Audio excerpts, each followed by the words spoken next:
All right. Today we're going to talk about 5 things that I learned from kickboxing.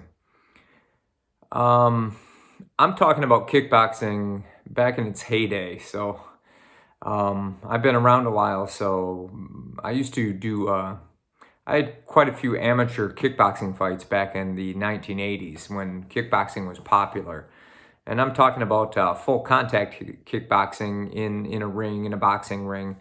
And not the aerobic kickboxing that became popular in the 1990s. Yeah, kickboxing. What did I learn from it? Well, I guess the first thing I learned was that taking a hit or taking a strong strike won't necessarily stop you. So, a story. The first full contact match I ever fought, I had trained and I had sparred and I had done all that, but I had never been hit with the intention of someone trying to knock me out before. And the first time I got hit, I remember just being in a daze for the rest of the round. I wasn't used to that contact. Um, but I guess the thing that I learned from that, the thing that I took from that was, and I still remember it to this day, that like, you can get hit and you'll be all right. It was just the shock of it in that moment. But ever since then, I've never really been afraid to get hit. I guess I worry about getting injured. I don't want to get injured or damaged, but I've never been afraid to take a strike anymore, and I don't flinch away. So that was the first thing I learned, that taking a hit doesn't necessarily stop you.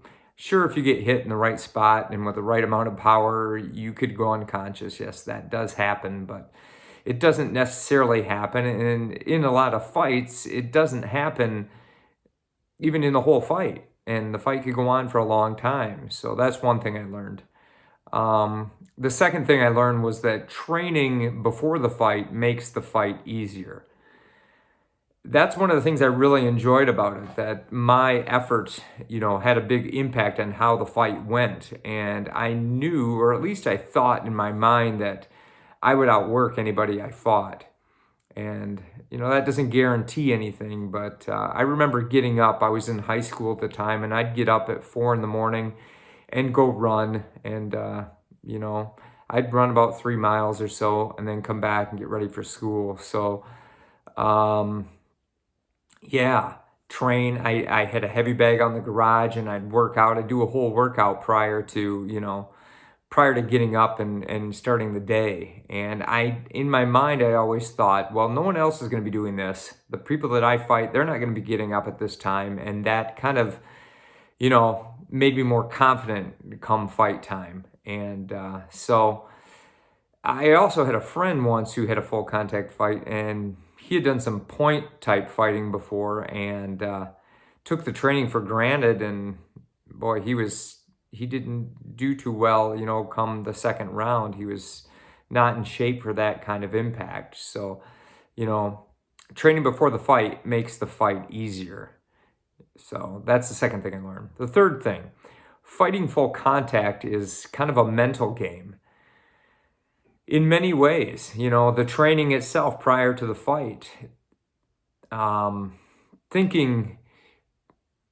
getting yourself out of bed to do that, it's such a mental game. And then the fight day itself, the crowd there, the people cheering, going in there and fighting someone who wants to knock you out, that's their intention, and you wanting to knock another person out, I mean, it's a huge mental game. And if you can conquer that fear, then you can become a better person and conquer just about everything. So it's a big mental game. But your opponent also has a mental game, and they might be doing that too. So it's kind of a 50-50 proposition.